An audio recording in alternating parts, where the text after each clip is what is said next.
WEFUNK. We funk. But yeah, thanks for tuning in on this one. Like we said, we watched the wrong Missy on this one.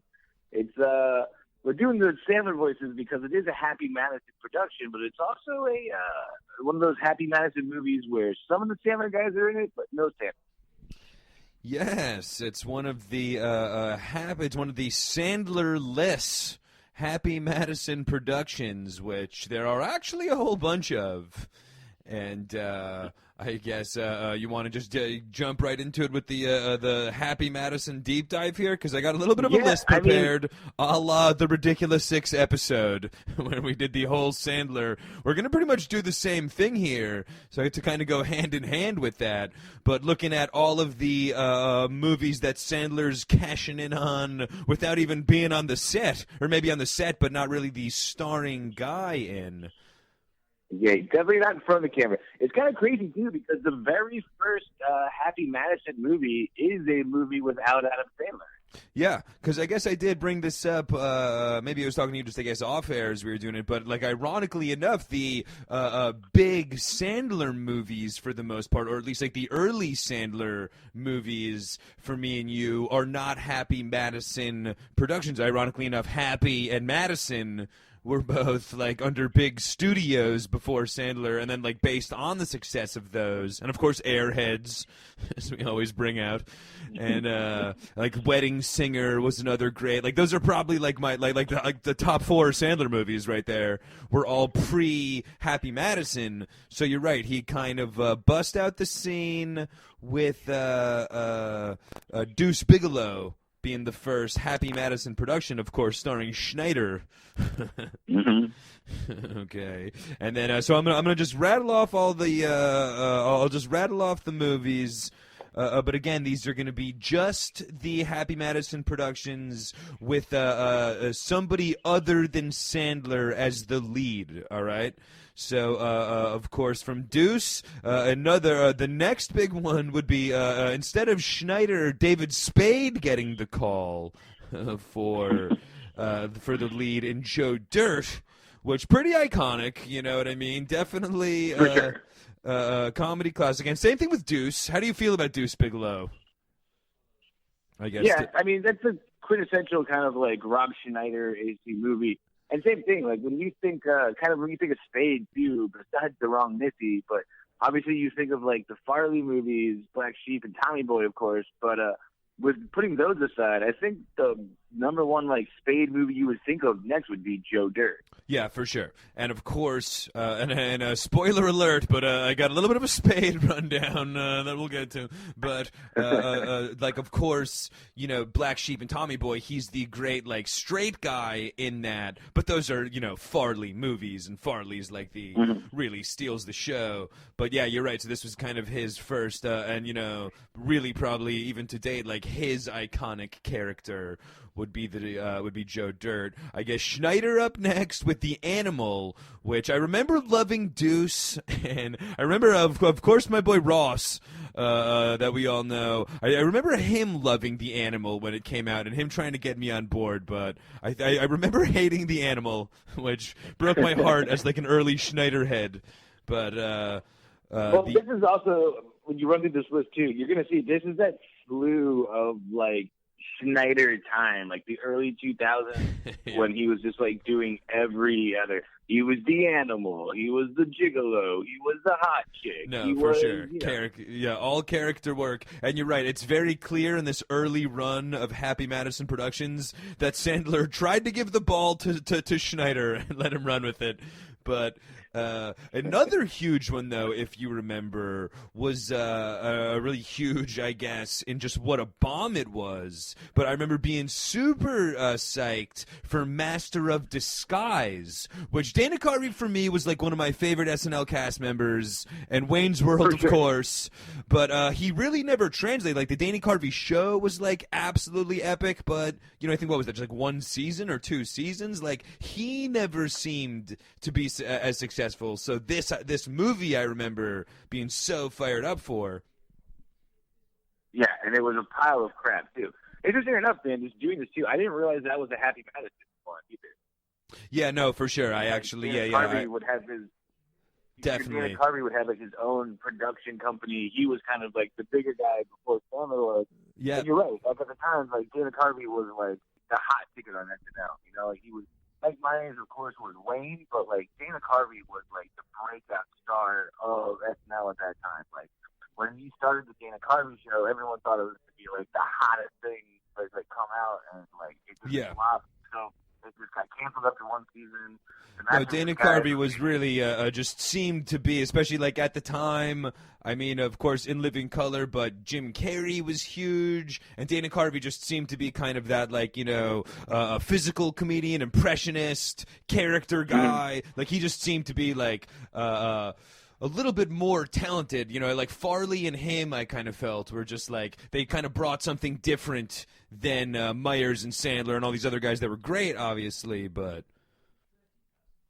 Yeah, for sure. But never really, you know. But Master of Disguise was a bomb.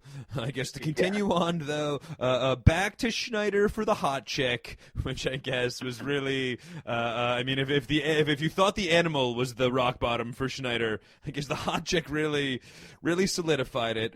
So then now I'm gonna count. Sorry, I'm gonna count the hot chick, but there is actually a Sandler cameo in the hot chick. Okay, yes. No, I mean, I think Sandler is in, because I think he does some voice work in some of these, but he might be in some of these along the way. But these are, you know, other guys with the, you know, getting the real... Yeah, he's not the lead. Yeah, the lead for sure. So then Schneider, another bomb for Schneider. So then he goes back to Spade for Dickie Roberts, which was like another classically all-time horrible movie. All right. Yeah. Then European Gigolo, which, I mean, I guess, revamping the Deuce character for Schneider, which, I remember, again, huge Deuce fan, so I remember enjoying European Gigolo, but again, I wouldn't think a success. I don't think box office smash. I remember, wasn't as crazy about the European Gigolo as the original one. But, okay, then we go to a very interesting one, Grandma's Boy. Okay, which very interesting, especially controversial topic on the Friday night Zoom rooms, and I guess I'll just come out in the open and say it. But I actually myself have never seen Grandma's Boy. All right, because I guess by this point we're talking like 06 or 07 by the time Grandma's Boy came out. All right, so at this point we're already out of college a couple of years, and you know what I mean, like all of these out, and then as well, this is the first Happy Madison, I guess, movie where it was kind of like a new face that he gave it a chance to. You know what I mean? Like the first non-Spade or Schneider outside of the Master of Disguise. Yeah, exactly. It's interesting that you're saying, too, because it's not only is it a non-Sandler Happy Madison production, but you're right. It's no Schneider either. It's literally like the stars of this movie are literally like the three schlubs you see in like the background of every Sandler movie. And Schwartzen, of course. But yeah, you're right. They finally gave the ball to like the other guys. You know what I mean? Like all those other, the whole other cast. And it turned out to be like an all-time cult classic, as we were talking about on our cult classics, I think, recently. But I mean, it's just one of those movies that really took on a life of its own. At the time, I think, was like a bomb. But really like grew to be like a DVD and like a college dorm, you know what I mean, like classic movie, one of those situations. And before I know we're going to talk about it a little bit, but just mentioning the budget too. Of all these movies, it's the lowest. It cost the least to make. That movie was only made for $5 million. Because I mean, these other ones, you're right. Like I'm sure Spade and Schneider and Carvey made more than $5 million easily. No, I'm not saying it made $5 million. I said it was made for. No, their budget, no, for sure. But I'm just saying, I'm sure Spade, like Spade, was making more than $5 million just for showing up. You know what I mean? Like, yeah, no doubt. They made this whole fucking thing for. But okay, so then from Grandma's Boy though, we get we figure we have to combine forces with Schneider and Spade, all right, and the Benchwarmers, which was absolutely terrible. Okay, at this point, I'm really running out of faith on Schneider, who was one of my originally. It's funny you say that, man. I liked the Benchwarmers. Oh, really? Yeah, I thought it was a good return of John Lovitz has a big role in it. So okay, you're right. Lovitz was pretty hilarious. So he was in it. You know, Nick Swartzen again is in this one too. Okay, Afraid of the Sun. I don't know, man. I'm not saying that it's a good movie by any means, but I'm saying I like the You didn't hate bench more warmers? than European gigolo. That's where me and you differ, my friend. All right, I guess if we want to talk a movie that, like, universal, that everybody hated from here, but I guess Sandler going back outside the box, a la Schwarzen, and throwing a bone to Steve Zahn with Strange Wilderness, which was like legendarily one of the worst movies ever. I think actually it got a 0% on Rotten Tomatoes, a la Ridiculous 6, as a matter of fact. Yeah. I'm gonna blow your mind yet again. Pretty big fan. For real, I actually haven't seen this one. I was going to ask if you had seen it. So, okay, so you actually like Steve.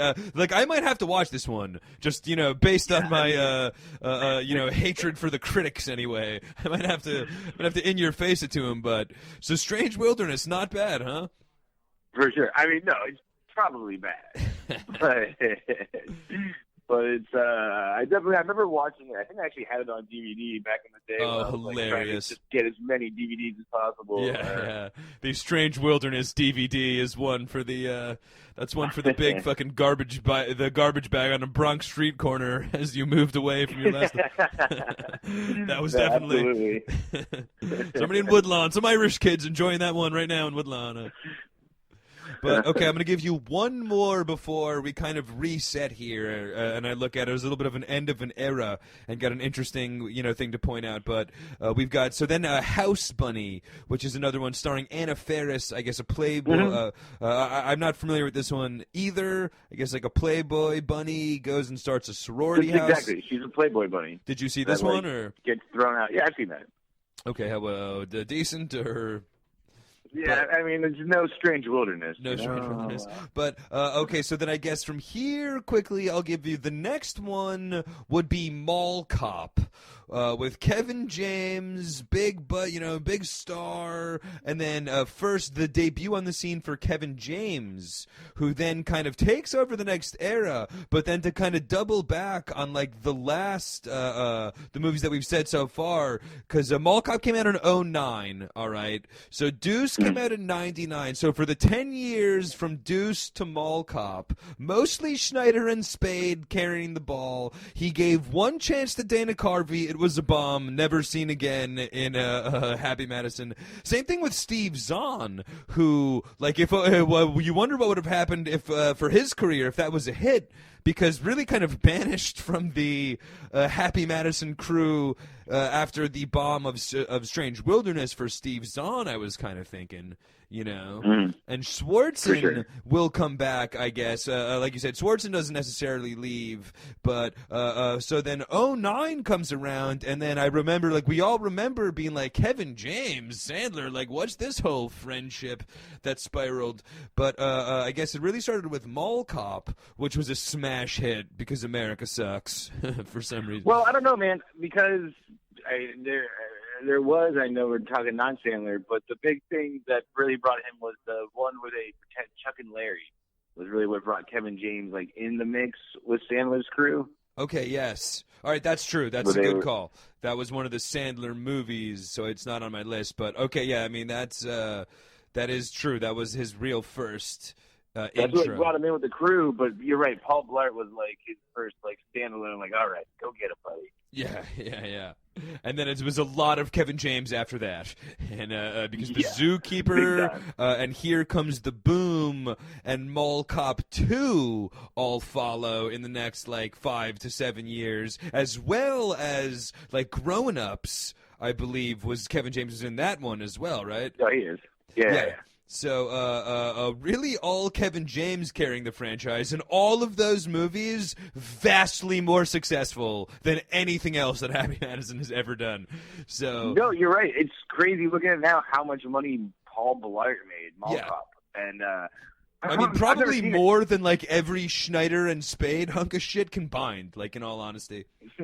Yeah, no doubt, dude. I've never seen it. I'm not a Kevin James fan at all. Yeah. No, me neither. And it I just seemed he's like, so you know, I mean, fucking but corny. obviously Sandler needed some, like, fresh blood and somebody to help because he's single-handedly carrying this team. You know what I mean? And it's literally like Michael Jordan playing with it. Because every Sandler movie, by the way, was like Anger Management, Mr. Deeds, like in this era. Just nothing but smash hits from Sandler. And then he gives anybody else a chance and total bomb. Like, unthinkable bomb. So then gives Kevin James the shot, though. Kevin James does great for, you know, all those movies really successful. Then I guess another back to one of the OGs and back to one of the iconic characters that we talked about from at this point, you know, 10 years earlier almost, or 15 years earlier almost. But Joe Dirt 2.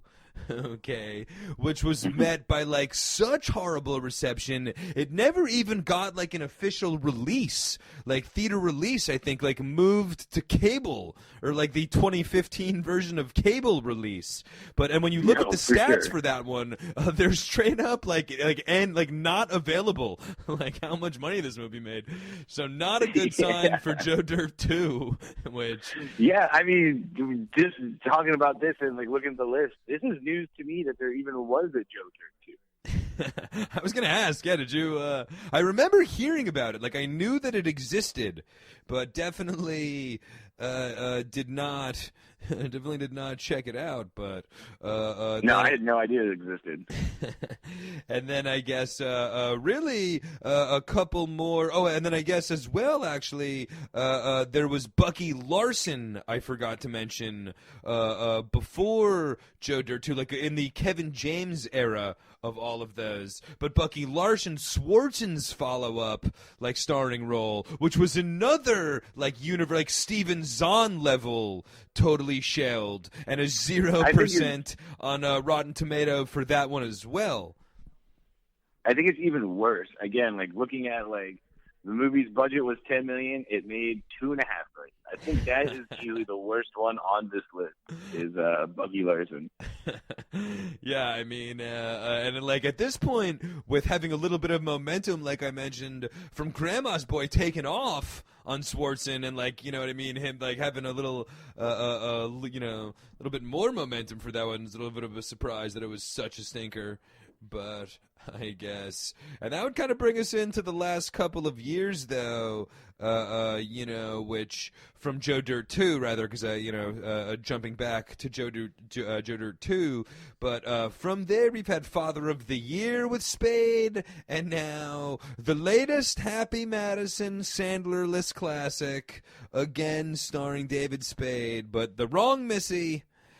Catching us up, and then I guess as well there's some TV shows, even as well along the way that people don't necessarily think of, but like the Goldbergers was you know been a real popular show for the last like, you know, 5 years plus. That's a Happy Madison. The Goldbergs? What's up? The Goldbergs? Yeah, the Goldbergs. Yeah. That's a Happy Madison production. Mm-hmm.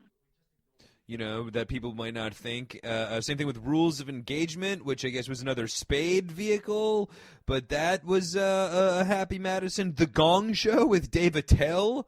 I don't even know what that is. That was, I remember that show. I didn't realize, and a set, and again, a swing and a miss for, that was one season, but you would have loved to see Attell in like the Happy Madison crew, but Sandler kind of cutthroat. Somebody gets one strike and you're out. For Sandler, but as well, Schwarzen had a show. Schooled, I guess, is like the Adam Goldberger spinoff. Goldberg's spinoff. Schooled is out now, so like as well some TV success for the Happy Madison crew along the way, but. So a lot more work, though, I'd say, than you might imagine without Sandler. However, if you take Kevin James out of the picture, like you could not think of a more of like just a bigger resume of failures from a film studio. Big F! WEFUNK. We funk.